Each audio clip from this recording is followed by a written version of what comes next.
Hi, folks, and welcome to the podcast. In today's episode, we're going to be talking about fatty liver. So, not alcoholic fatty liver, but more specifically, non-alcoholic fatty liver disease, which is the leading cause of liver transplants worldwide, in the Western world at least.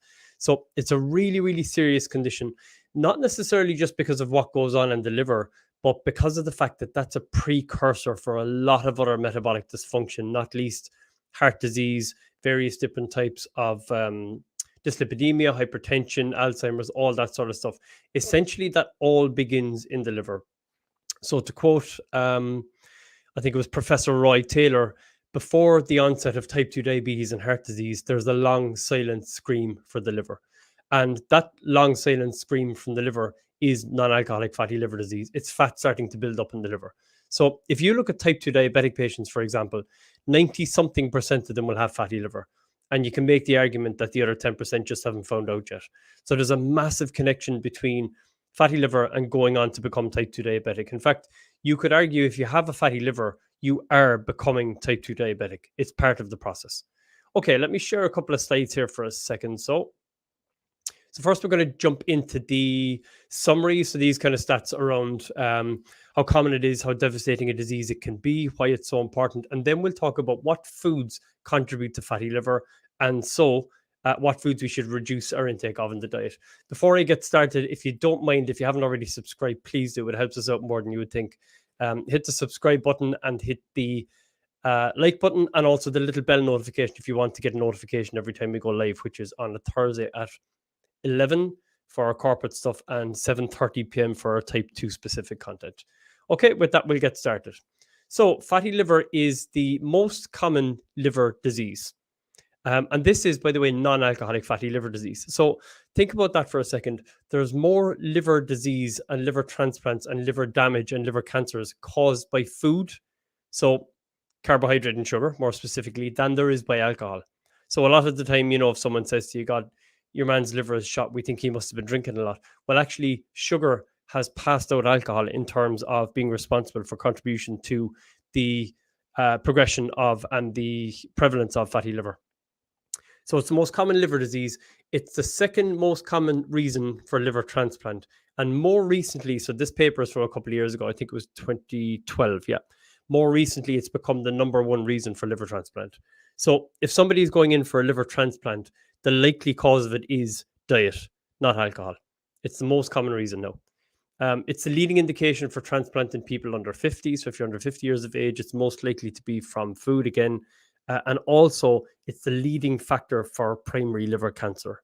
So the cancer, interestingly enough, can happen without cirrhosis. Cirrhosis is where you get kind of fibrosis and scarring and damage in the liver. The cancer can happen without any of that. A really interesting fact is that the majority of people with non-alcoholic fatty liver disease have normal liver enzymes. And I'll jump on camera just to explain this for a second. So normal liver enzymes means that if your doctor does a set of bloods, your liver enzymes, which are known as the main ones anyway, are ALT, alanine transaminase, and GGT, gamma glutamate transferase. They'll often come back normal, even if somebody's liver is completely shot. So it's, for that reason, massively underdiagnosed, hugely underdiagnosed.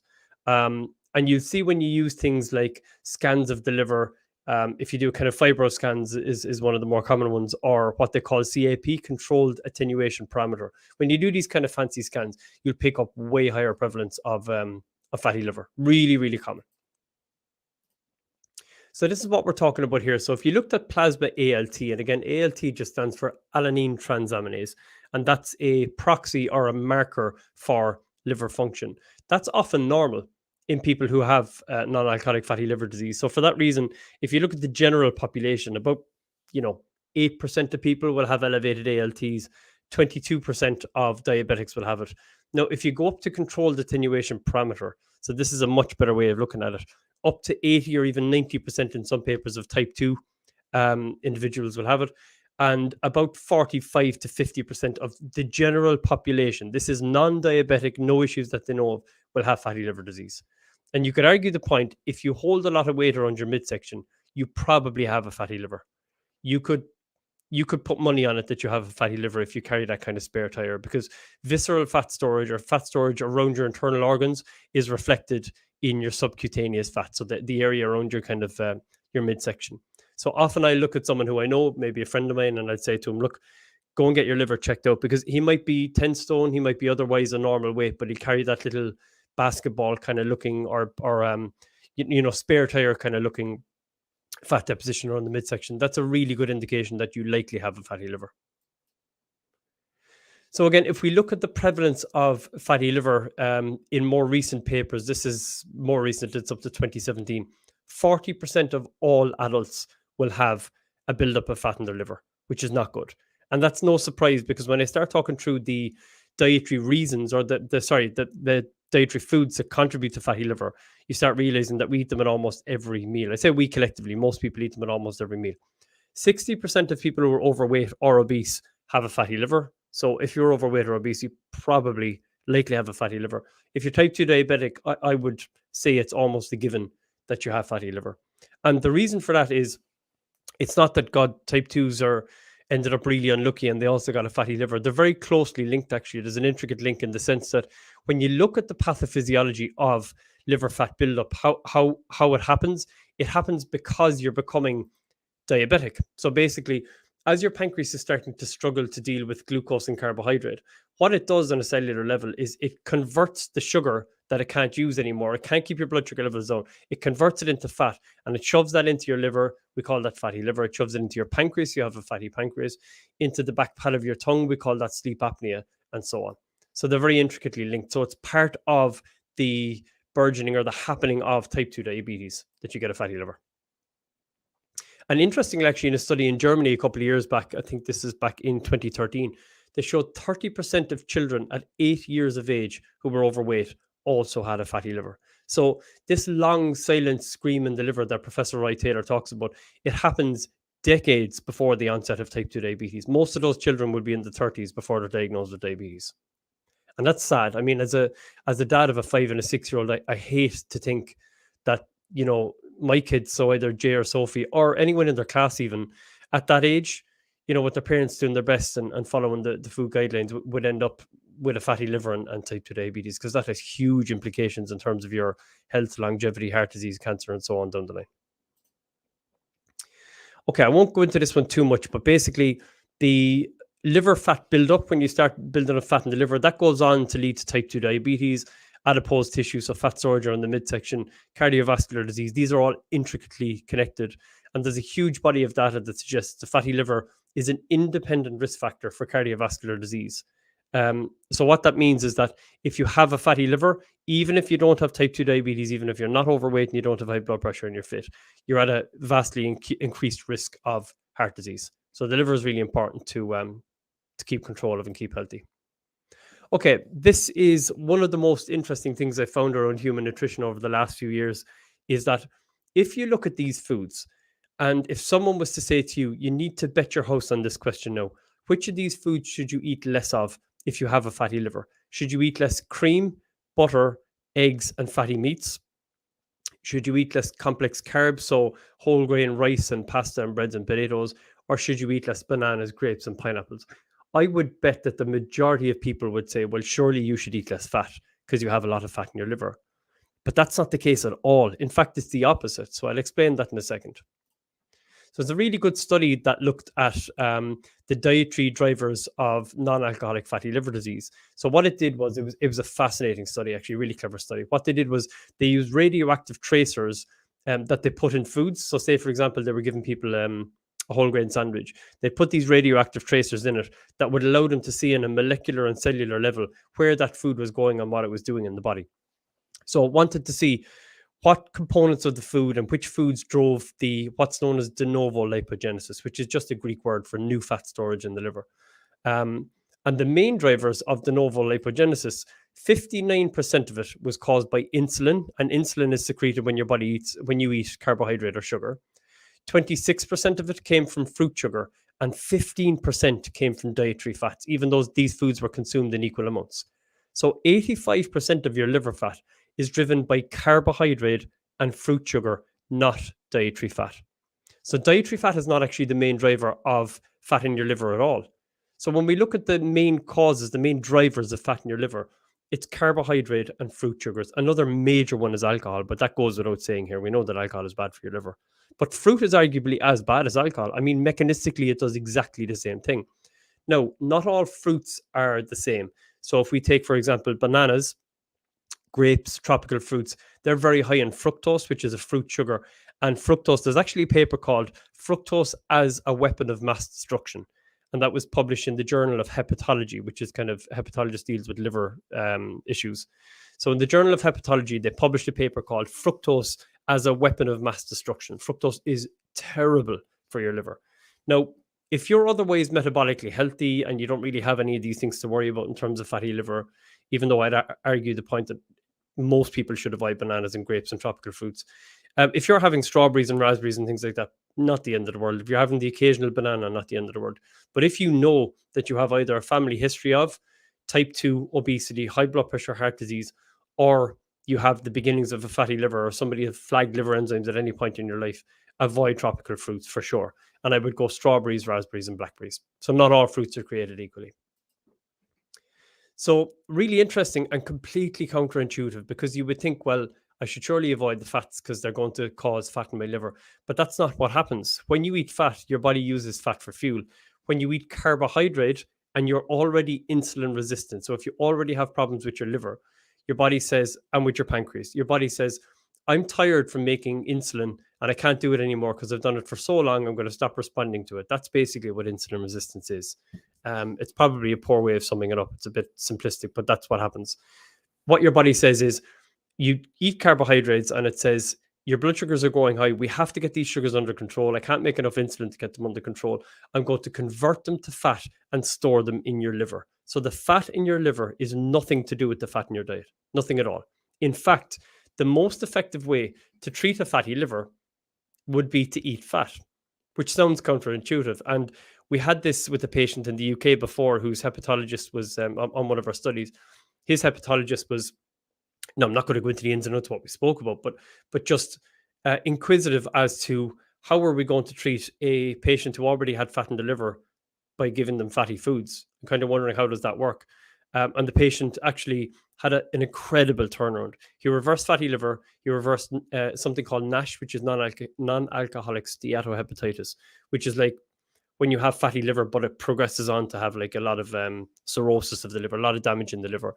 He was, to put it in context, he was kind of on the waiting list for a new liver. He was told he needed a liver transplant, and now he no longer needs a liver transplant because he ate more fat and less processed carbohydrate. So it just illustrates the point nicely. Okay, so the foods that we want to eat less of are not fats. They are refined carbs that spike your blood sugar levels, that cause your body to shuttle the fat into the liver, into the pancreas. The same goes, by the way, if you have sleep apnea. Sleep apnea is inappropriate visceral fat storage in the back pad of your tongue. If you have sleep apnea, if you wake yourself up snoring at night, or if you snore a lot anyway, you likely have the beginnings of or full-blown sleep apnea. And if you do, you don't want to eat less fat. You want to eat more fat and less carbohydrate and fructose. And this is just, this is from a paper going back to 2015, which just shows that when you eat glucose, so glucose is carbohydrate, they are the same thing. Carbohydrate is glucose. So when you eat a bowl of porridge, if you eat a bowl of cornflakes, that all breaks down to glucose, which is sugar. And we know this on a molecular level. Carbohydrates are essentially chains of glucose, which is sugar holding hands. And when they break down, they're broken down in the bile denatures, that breaks apart the chains and you're just left with glucose. So that's why you'll hear people saying a bowl of porridge is equal to 13, 14, 15 spoons of sugar in your blood.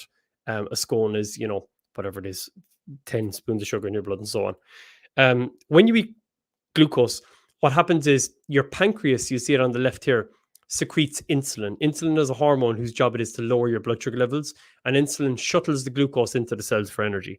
So you have a little bit of it stored in the glucose. Some of it goes into the muscle, some of it goes in the form of glycogen in the liver. A lot of it is shuttled into the cells by the pancreas through under the action of the hormone insulin. When you consume fructose is fruit sugar. It's also in fizzy drinks in the form of high fructose corn syrup. Every single molecule goes into the liver, and it overloads what's known as the mitochondria, which is the kind of energy powerhouse in your cells. And when it overloads that, you have fatty liver.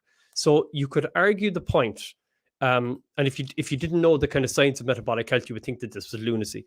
You could argue the point that the most effective way, not that you would want to do this, the most effective way to give someone a fatty liver would be fruit and alcohol.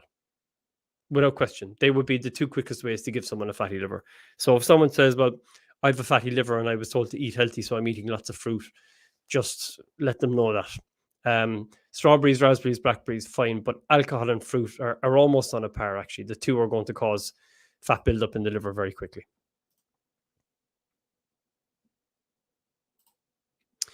Okay, and this is just a really interesting paper which looked at. So sometimes when I work with practitioners, they'll say, "Oh, it's amazing that the patient reversed their fatty liver, lowered their blood pressure, reversed their type 2 diabetes, and so on." But that's because they lost weight. And it's not. The weight loss was a side effect of a healthier body. The weight loss itself didn't actually reverse the fatty liver. It just tends to happen because the foods that you need to eat to lose weight are the foods that will help heal your liver. And by that, I mean reducing processed carbs, sugar, and fructose, and so on. So this paper looked at, is it the weight loss or is it the liver fat reduction? Is it the dietary change, a specific dietary change that caused the liver fat reduction? So what it did was it took two sets of patients and it aimed to give them on roughly the same caloric restriction so that they'd get similar weight loss.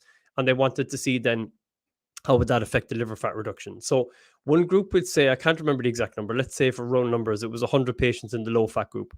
They were put on a low fat diet, 1500 calories, and the patients on the low carb diet were put on a similar amount of calories. And they both lost about 5 kilograms over the, whatever it was, 12 or 16 weeks. That equated to about 5% body fat reduction. Now, the liver fat reduction in the low fat group, because of the way carbohydrates fatten up your liver, the liver fat reduction in the low fat group with the same amount of weight loss was 28%. In the low carb group in green, it was 55%. So it was over double. Am I saying that right? No, it wasn't. It was around double. 56 would be double, but it was around the same.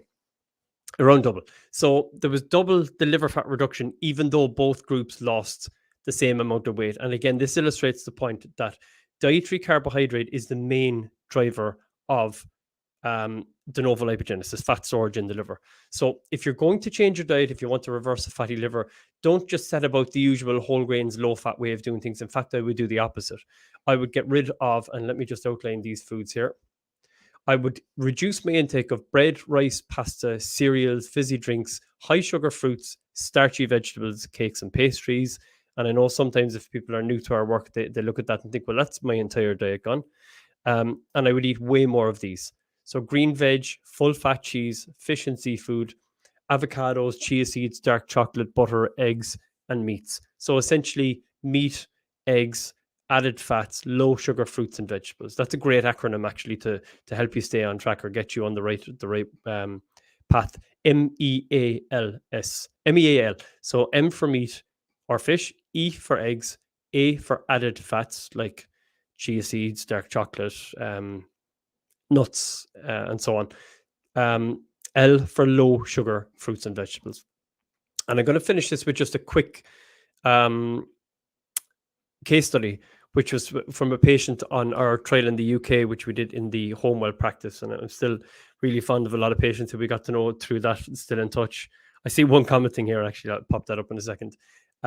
So this was Charlie. His HbA1c went from 86, which is out of control, poorly managed blood sugar levels, down to 41. So he was type 2 diabetic. And then at the end of the program, he was no longer diabetic. He was in diabetic remission. So he halved his blood sugar levels.